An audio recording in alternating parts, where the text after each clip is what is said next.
levantar a mãozinha. Ok. Donc là, on va passer sur la douleur chronique et l'hypersensibilisation centrale. Então, vamos para a dor crônica e a hipersensibilização central, Donc, c'est-à-dire qu'on va avoir des réponses de l'ensemble du système. ou seja, respostas do conjunto do sistema. Alors, il est évalué qu'à peu près l'origine de 2 tiers des consultations médicales, c'est la douleur. É avaliado que o motivo de 2/3 das consultas médicas são por conta da dor. Et ce qui est un petit peu étrange, c'est que, par exemple, la douleur chronique n'a été reconnue qu'il y a 2, 3 ans au niveau international. E o que é estranho é que a dor crônica só foi realmente reconhecida há uns 2 ou 3 anos a nível internacional. Alors que ça représente quand même à peu près 1 tiers des adultes. Se você pensar que representa quase um terço mais ou menos dos adultos, Et là, ce qui est le plus représenté, ce sont les douleurs de type neuropathique. e o que é mais representado são as dores de tipo neuropáticas.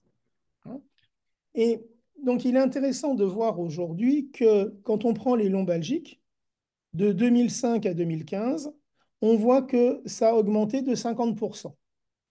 É muito interessante que ver que a população de lombálgicos, por exemplo, aumentou de 50% de 2005 a 2015. Alors que les gens ont de moins en moins un travail actif, ils sont de plus en plus devant un ordinateur et ils sont dans une chaise. É engraçado, porque as pessoas têm cada vez menos trabalhos braçais, estão cada vez mais diante de um computador e numa cadeira. Donc, on ne peut pas expliquer ça par des traumatismes ou autre chose. Il n'y a pas beaucoup N- d'accidents de travail. Não Donc, ça pode ser explicado por razões mecânicas ou traumatismo, não tem muito acidente de trabalho, pardon. Et donc, en fait, on s'aperçoit depuis longtemps, pour les lombalgies, mais en fait, toutes les maladies musculo-squelettiques, que tout ce qui est chronique ne fait qu'augmenter. A gente percebe já há um tempo que todas as lombalgias e todas as patologias musculoesqueléticas não param de aumentar já há um tempo, Donc, ce qui laisse supposer que la prise en charge n'est pas adaptée. deixando supor que não há um tratamento adequado. Et par exemple, quand on parle de lombalgie, on ne peut pas parler de la lombalgie, mais des lombalgies. E quando a gente fala de lombalgias, não se deve falar em lombalgia, mas as lombalgias, são várias. Parce que comme en plus, il n'y a pas de corrélation entre l'imagerie et la symptomatologie, Como muitas vezes não há uma correlação entre os exames, as imagens dos exames e a sintomatologia, ce qui est important, c'est la clinique. o que é muito importante é a clínica, Ça va nous permettre de différencier est-ce que c'est un problème discal, un problème articulaire, un problème épidermique ou autre.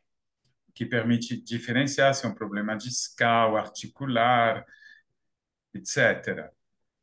Et néanmoins, toute l'imagerie a nettement augmenté, mais avec des résultats qui sont inversement corrélés. No entanto, exames médicos cada vez mais frequentes, com imagens cada vez mais precisas, mas que não têm uma boa correlação com a sintomatologia. Corrélation inverse, hein. Euh, il n'y a pas une corrélation avec les symptômes, c'est ça? Non, c'est-à-dire que là, sur les dernières... Alors, ça c'est vrai, mais ce que je voulais dire, Oui, c'est que on fait de plus en plus d'imagerie oui. et les Mais ou résultats menos. sont de plus en plus mauvais. Sim, cada vez mais tem exames precisos e cada vez menos resultados bons. Ok. Alors, dans la douleur,